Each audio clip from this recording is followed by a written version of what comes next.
Our moon.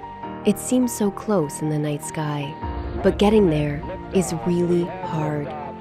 But what if there was a way to change that? Only a few nations have successfully landed on the moon. As NASA sends astronauts back to the lunar surface, this time to stay, we will need to send science and technology instruments ahead of time to lay the foundation for human exploration. To make this happen, NASA is helping establish a commercial lunar economy. For the first time ever, there will be commercial delivery services to the moon. We are enabling American companies to send our payloads to the lunar surface for us. These delivery services will expand our capabilities for exploration, radically increasing the amount of science we can achieve.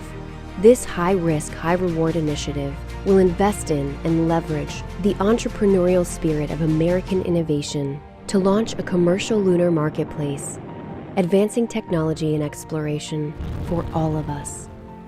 With this never-before-seen streamlined access to the moon, we will be able to make novel measurements and develop technologies that scientists have long wanted to do on the lunar surface. And as this new industry matures, this commercial delivery service for NASA and other customers could expand beyond the moon to other destinations in our solar system. And we can learn to live on another world because we are explorers.